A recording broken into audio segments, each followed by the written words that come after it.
नारायणं नमस्कृत्य नरं चैव नरोत्तमं देवीं सरस्वती व्यासं ततो जयमुदीरयेत्।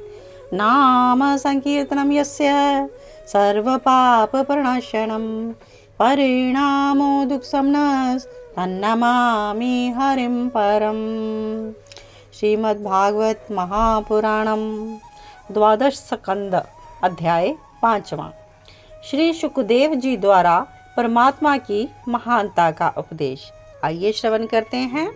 परम भागवत मुनि सुखदेव जी राजन परीक्षित से कहते हैं कि श्रीमद् भागवत महापुराण के कथन श्रवण से समस्त व्याधियों का शमन हो जाता है। इस श्रीमद् भागवत पुराण में बार बार विश्व आत्मा भगवान श्री हरि के संकीर्तन करने की बात कही गई है। ब्रह्मा और रुद्र भी श्री हरि से अलग नहीं हैं। इसलिए अब हे राजन परीक्षित, तुम मृत्यु का भय त्याग दो। यह जीवन तो बार बार प्राप्त होने वाला है। आत्मा जन्म और मृत्यु से परे है।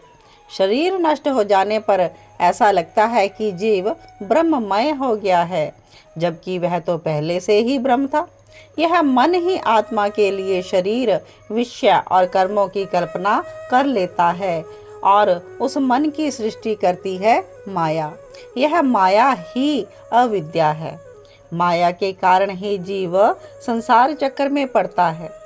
जैसे दीपक के बुझ जाने से तत्व रूप तेज का विनाश नहीं होता, वैसे ही संसार का नाश होने पर भी स्वयं प्रकाश आत्मा का नाश नहीं होता, क्योंकि वह कार्य कारण व्यक्त अव्यक्त सबसे परे है।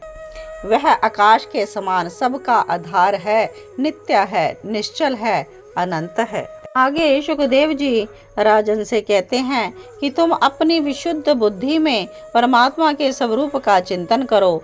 अपने हृदय में स्थित परमात्मा के स्वरूप का साक्षात्कार करो। तुम स्वयं ही ईश्वर के अंश हो। ब्राह्मण के शाप से जो प्रेरित तक्षक सर्प तुम्हारा कुछ भी नहीं बिगाड़ पाएगा।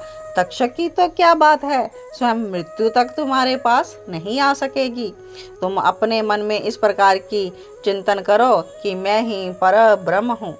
इस प्रकार तुम अपने आप को अपने वास्तविक एक रस अनंत अखंड स्वरूप में स्थित कर लो। उस समय यदि तक्षक आकर तुम्हें डस भी ले तो तुम चिंता मत करो। तुम अपने आत्मा स्वरूप में स्थित होकर इस शरीर को ही क्या, सारे विश्व को ही अपने से पृथक ना देख पाओगे। यही विश्व आत्मा स्वरूप भगवान की लीला है। इसमें जीवन और मृत्यु सब उसी के अधीन है। इति श्रीमद् भागवत महापुराणम।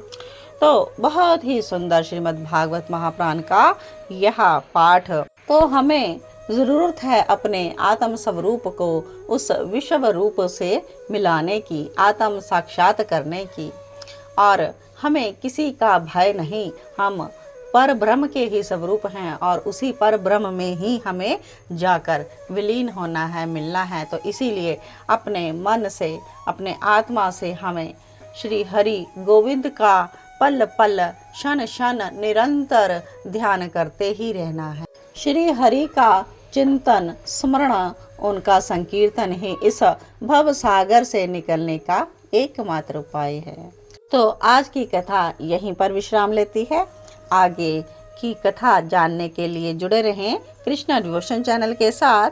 आगे की कथा में हम जानेंगे कि राजा परीक्षित को कैसे परम गति की प्राप्ति होती है। तो तब तक के लिए आप सभी के हृदय में बैठे मेरे प्रिय प्रीतम ब्रह्म स्वरूप को कोटि कोटि वंदन, कोटि कोटि वंदन।